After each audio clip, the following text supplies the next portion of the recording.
This is part 2 of speakers effectiveness. So again, guys, I'm just going to go through some tips on here. Make sure you have a script or presenter notes so you know what you're going to say. So basically you should have written a full 5-paragraph essay, and you're going to copy and paste your essay portions into your speaker notes and make a script from that. Okay. And then remember that not all of your information should be on your PowerPoint slides. Your PowerPoint slides are like note cards to guide you through so you remember what you're going to talk about on each slide.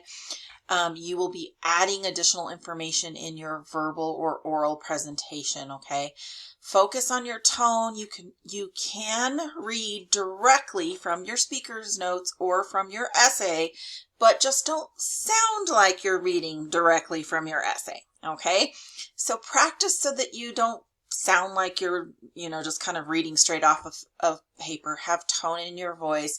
It should sound pretty natural. So practice, practice, practice before you record your voice, okay? Believe it or not, we can hear that smile in your voice, so don't forget to smile while you're presenting, okay? Sound like you're having fun. Sound like you're interested in what you're presenting. All right, we're going to watch a short video on how to make your presentations more interesting. Hi everybody, in this lesson I'm going to show you 4 different ways to make your presentations more interesting right from the start. 4 different ways to make your presentations more interesting right from the start. The first technique you might want to try is to focus more on the why than the what. Most of the time your audience will already know what the topic of your presentation is. So don't start with the usual "Today I'm going to talk about." Instead, focus more on the why. Tell your audience why this topic is relevant and important by telling them a personal anecdote. A personal anecdote is a short story about something interesting you experienced. It could be about a conversation you had in work, something that happened when you were on holiday, a problem you discovered, or an idea you came up with. Remember to keep it short, interesting, and make sure it's connected to the reason you're talking to your audience, the goal of your presentation. And when you've come to the main point of your anecdote, you can say something like this. So why am I telling you this story? Well, the goal or objective of my presentation is to, and then you can use words like this: persuade you to, convince you to, inform you about, encourage you to, help you, show you, and so on. A personal anecdote could start like this.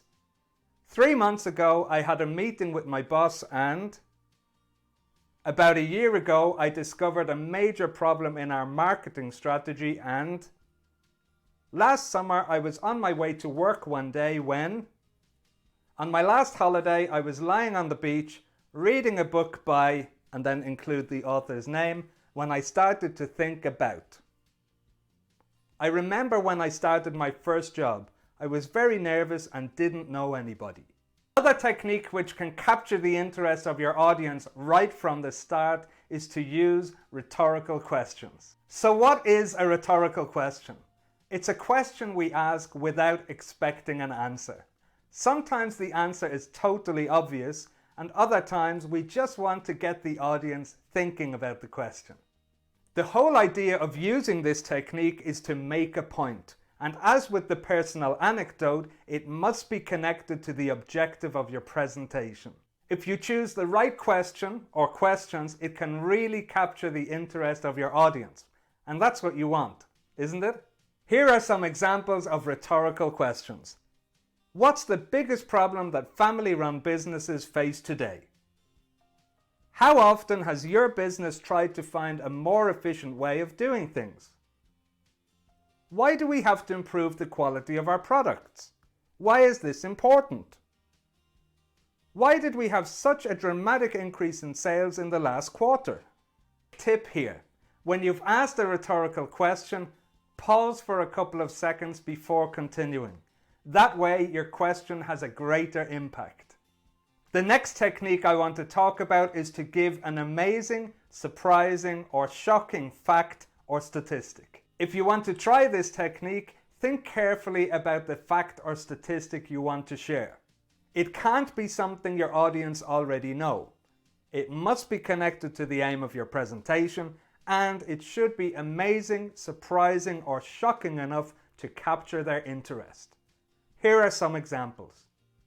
In the last 12 months, employee turnover has increased by 22%. We found that more than 30% of our customers are not satisfied with our product range.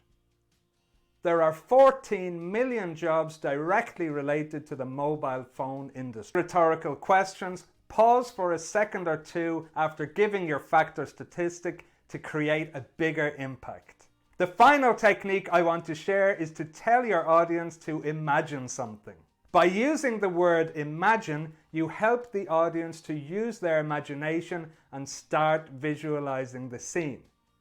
This technique can help your audience to experience certain feelings and emotions and should capture their interest. Here are two examples. Imagine you're in a shop and you ask a shop assistant for some advice. The shop assistant looks bored and miserable and doesn't even make eye contact. Imagine you arrive at work one day and there's a buzz in the air. The offices seem brighter, everyone is in a positive mood, and the boss gives you a friendly smile when she sees you. For you, whichever of these techniques you try, always refer back to the anecdote, surprising fact, rhetorical question, or the imagined situation. Always refer back to it at important points during your presentation. That should keep your audience interested and you'll have a common thread running through the whole presentation. That brings us to the end of this lesson. I hope you found it useful and I hope you get the chance to try out some of those techniques in your next presentations. In fact, if you do, come back and let me know in the comments how it went. And also let me know in the comments if there are any other areas of business English I can help you with. If you liked the lesson, hit the like button and share with your friends and colleagues. Don't forget to subscribe to my channel if you haven't done that already and join my email list. So he had some great tips for a stronger hook. Okay, so basically these tips were how to have a stronger hook. And so you can start with a personal story, a rhetorical question, a shocking statistic or fact, or imagine something. But keep in mind that every single time he mentioned one of these, he said over and over again, it needs to be connected to your topic. So don't just tell a story and then move into your topic and it had nothing to do with your topic. Okay, so if you're going to do that, it has to connect to your topic somehow. So typically, a lot of people will use a shocking fact or statistic. Sometimes they'll use rhetorical questions. Be careful about using questions at the beginning because a lot of times they are, the rhetorical questions, when students use them, are not very effective because the questions are not the best questions, I guess is what it is. So just, try out some of these techniques and see what you come up with and see if you can find something that really hooks your audience and grabs their attention while still being connected to your presentation.